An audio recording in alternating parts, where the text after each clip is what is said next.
T'avais peur? Si, arrête, t'avais peur. Me mens pas, hein, franchement, entre nous. Bonjour tout le monde, aujourd'hui on se retrouve pour une nouvelle vidéo très particulière et qui m'est très chère à cœur. C'est pour ça que je la considère comme une vidéo coup de cœur. Pourquoi? Parce qu'aujourd'hui, exit un 64e, il y a un 43, car je vais vous présenter une 18e que je recherchais depuis plus d'une décennie. Et pourtant, je suis un énorme fan de ce modèle. Vous êtes prêts? Non, vous n'êtes pas prêts. Allez, c'est parti. Allez, c'est parti les amis, place à la présentation de ce modèle à l'échelle 1/18e et de cette marque. Alors, si jamais vous avez pu deviner en story, bravo, félicitations, hein, vous avez bien trouvé. Mais maintenant, il suffit de vous la présenter tout de suite, hein, parce que je suis super pressé, parce qu'il faut savoir que je recherche ce modèle depuis plusieurs années, plus d'une décennie. Et oui, depuis tout petit. Et exit les Volkswagen chinoises, enfin, fabriquées pour la Chine, évidemment. Allez, vous savez quoi? On va pas perdre plus de temps, je vous la présente maintenant. Voilà. Alors oui, si jamais vous êtes assez tatillon et que vous remarquez un changement de caméra ou de qualité, c'est normal, car j'ai récemment changé de téléphone. Je suis resté chez Apple, hein, bien entendu. Et puis voilà. Allez, on ouvre ça maintenant. Et d'ailleurs, nous sommes 460 abonnés sur la chaîne. Ça me fait vraiment plaisir. Et puisque non seulement on est très proche des 500, et si jamais vous regardez cette vidéo, franchement, merci beaucoup. Et regardez le modèle en question. Attendez, on va aller tout doucement. Et le pire, c'est que je viens tout juste de recevoir. Et oui, je crois que vous l'avez... J'en tremble. Vous l'avez compris. Pour ceux qui me connaîtraient, je pense que vous savez déjà que je suis un fan de la BMW Série 7 E66 V12 individuelle, surtout de la version longue qui est juste ici. Et c'est fabriqué par Kyosho. Donc c'est un bleu métallique comme ça, qui est juste sublime, incroyable. Voilà, modèle phase 2, donc datant de 2005 à 2009. Et pour ce modèle, il existe en version noir rubis. Mais moi, je voulais la bleue parce que la bleue était pour moi une couleur exceptionnelle. Moi, pour tout ce qui est berline, je préfère faire leur couleur en noir. Mais là, pour le coup, ce n'est pas le cas. Bon, là, vous remarquez que c'est pas un noir, en fait. Si, quoique. Non, c'est un bleu. Voilà pour voilà, V12 individuel. Oh la vache. Un modèle qui est malheureusement pas courant. Ça, pour moi, c'était un frein. Mais quand je l'ai vu sur un site dont je ne vais pas donner, et ni le prix, je n'ai pas hésité. Enfin, ou presque. Parce que j'ai préféré avoir d'informations personnelles concernant le modèle. Attendez, je vais juste allumer la lumière. Voilà. Bon, je suis dans un endroit assez étrange. Bon, je vais cacher ça. Voilà. Non, c'est ce que je fais. Je suis censé cacher tout ça. Bon, bah, trop tard maintenant. Voilà. Bon, vous savez quoi? On va faire le tour pour ce modèle.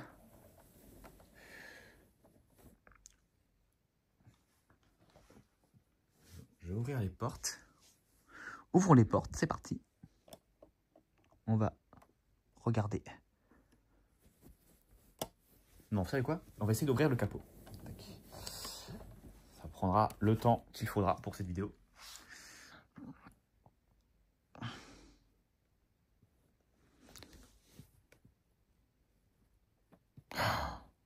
Elle me met en difficulté à ouvrir le capot de ce modèle.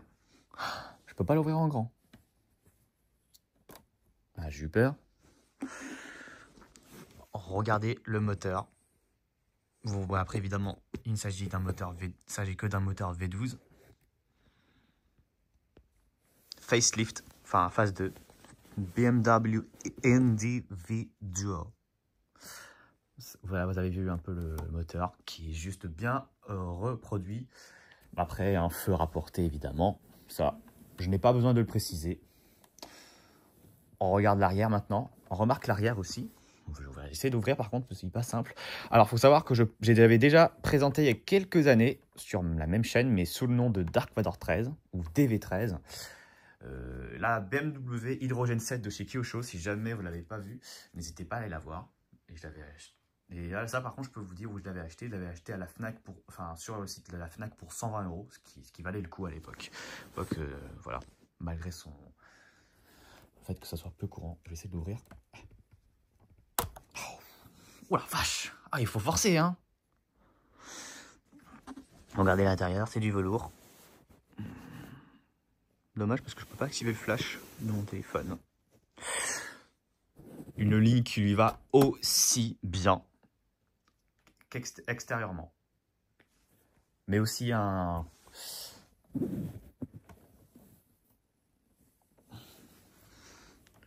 Ah, pardon, je suis désolé, mais là, je suis dans un... je suis dans une chambre, je suis dans un lit. Je sais que ça peut pas rendre agréable. Oh là là, je suis désolé, je suis vraiment désolé. Hein. Voilà, les jantes type individuel. Un V12, je crois que ça doit faire un peu plus de 400 chevaux. Pour un moteur, je crois, de 6 litres ou un truc comme ça, ou 5 litres, peut-être que j'exagère. Aucun toit ouvrant à l'intérieur. Aucun toit ouvrant. Bon, ça c'est quand même dommage. Je sais ce que j'aurais préféré sur ce modèle, pour ce modèle. Bon, allez, on va regarder maintenant l'intérieur. On va regarder l'avant. Bon, je suis un peu à l'arrache, hein, j'en suis vraiment désolé. Il faut savoir que la génération E65 et E66 a été disponible entre 2001 et 2008 selon la version. Que ça soit phase 1 ou phase 2. Et regardez-moi le volant Alcantara, on dirait un peu, enfin volant type sport. Et pour ce modèle, je trouve que ce volant type sport va beaucoup mieux avec cette génération de la série 7, contrairement au volant qui ressemble un peu à la Touareg, qui est très moche, on va pas se mentir. Enfin, ce genre de là, on peut retrouver en phase 2 et en phase 1. Mais bon, la phase 1, elle est vraiment atroce, on va pas se mentir.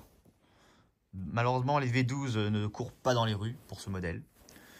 Après, en même temps, les versions longues de cette génération, pareil, ne courent même pas dans les rues. Moteur V12, évidemment. À l'avant très spacieuse avec un sort de bois bleu. Je dis une bêtise, noire. Voilà l'arrière aussi, hein, vous pouvez le remarquer. Bon voilà, je vous ai fait montrer un peu à l'avant de la voiture. Maintenant, il est temps de découvrir l'arrière de ce paquebot. Enfin, de mon bébé, quoi. Voilà l'arrière. Oh là là, j'ai même pas eu le temps de nettoyer tout ça. Bon, j'en nettoierai ultérieurement. Normalement, c'est la base quand on présente une vidéo. Et je m'en excuse d'avance pour les plus maniaques d'entre vous, n'est-ce pas? L'intérieur. Par contre, j'aime beaucoup la couleur des sièges. Mais après, ça pourrait ne pas plaire pour certains. Mais ça peut plaire pour d'autres. Bah, franchement, la voiture est vraiment, vraiment réussie. Voilà. Voilà, la coudoir. Bon, normalement, il y a le clavier. Bon, il est juste à l'intérieur. Normalement, j'étais censé le mettre. Ce n'est qu'un détail, mais... Regardez-moi tout ça. Regardez-moi tout ça. N'est-ce pas beau tout ça? Ils ont vraiment bien pensé pour les chauffeurs, pour les gens pour les nouveaux propriétaires pour cette série 7. Voilà, un SCI je crois. Voilà, donc après, si vous voulez savoir quel est mon modèle série 7 préféré, ça reste de très loin le 65, voire même E66, parce que je préfère les versions longues et ça tombe très très bien. Ce serait génial s'ils pouvaient refaire ce modèle version longue uniquement en 1/64e, voire même moteur Helix reproduire ce modèle, ce serait génial. Parce que récemment, ils ont produit l'Audi A8 L des années 2000, phase 2, et la classe S aussi il y a quelques années. Mais malheureusement, les prix, il faut compter au moins 300 €, voire plus, selon le site auquel vous achetez. Ce serait génial aussi. Franchement, ça ne serait vraiment pas de refus. La ligne à l'arrière, mais elle est juste... L'arrière, tellement bien pensée, tellement bien refaite. Bah oui, c'est une individuelle, quoi. Attendez, je devrais juste essayer de faire un petit zoom sur les jantes. Qui sont juste incroyables. Bon, peut-être que je change de côté, qu'est-ce que vous en pensez? Hop là.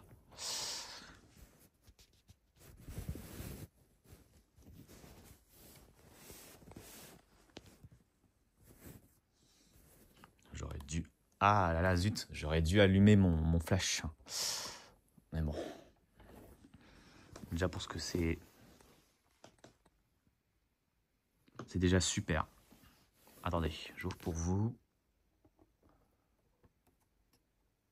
Ah ouais, franchement, il n'y a rien à dire.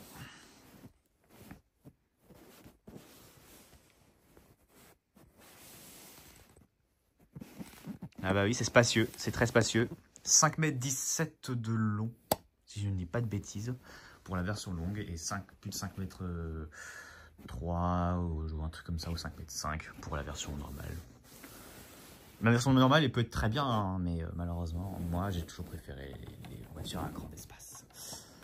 Sans parler, sans faire de mauvais jeu de mots avec le Renault, qui est juste très beau aussi. Voilà, bah écoutez, qu'est-ce que je peux en dire de plus pour ce modèle? Bah, à part que ça a mis énormément de temps pour pouvoir me la procurer à un prix dérisoire. On peut en trouver sur eBay, mais les prix sont laissés tomber. Franchement, j'ai bien fait d'attendre. Et oui, ça valait vraiment le coup. Regardez surtout la ligne ici, elle est juste waouh, incroyable. Je pense qu'il n'y a que ce mot que vous pourrez entendre dans cette vidéo. Et franchement, si je peux donner une petite note pour ce modèle, je mettrai un petit 8,5 sur 10. Oui, ce n'est pas parce que c'est un modèle, je suis un fan de ce modèle, que je recherche en miniature depuis tant d'années, que je vais forcément mettre un 10 sur 10. Moi, je mets un 8,5 sur... Ouais, c'est ça, 8,5 sur 10. Voilà, qui est une très bonne note, je trouve. Et voilà, par rapport à sa finition, par rapport à la couleur qui est magnifique. Pour la couleur, je mets un 10, ça c'est sûr. Mais bon, bref, je ne vais pas faire comme Marek, alias External Diecast, sur lequel je suis depuis tant d'années, qui lui, à chaque fois de vidéo de ce qu'il présente, de belles miniatures en plus, bah lui, il met une note. Il attribue une note, mais moi je mets un 8,5 sur 10, ce qui est une très bonne note. Aussi, il me dit pas, ouais, non, 8,5 sur 10, t'es sérieux, c'est une mauvaise note. Non, c'est une très bonne note. Donc voilà, chacun, voilà. Voilà, donc franchement, après le design, ouais, un 9 quand même. Bon, allez, bref, voilà, c'est la note globale qui compte. Et on va terminer cette vidéo avec ce modèle que je recherchais depuis plusieurs années. J'espère que cette vidéo vous a plu. Voilà. Si c'est le cas, n'hésitez pas à commenter, à mettre un j'aime, à partager. Et surtout, n'hésitez pas à me suivre sur Instagram. Nous avons atteint plus de 800 abonnés pour m'aider à atteindre au moins les 1000 abonnés. Mais faisons étape par étape. Voilà. Sur ce, je vous laisse et je vous dis à très bientôt pour de prochaines vidéos. Et dites-moi si vous aimez ce modèle. Sur ce, ciao, au revoir.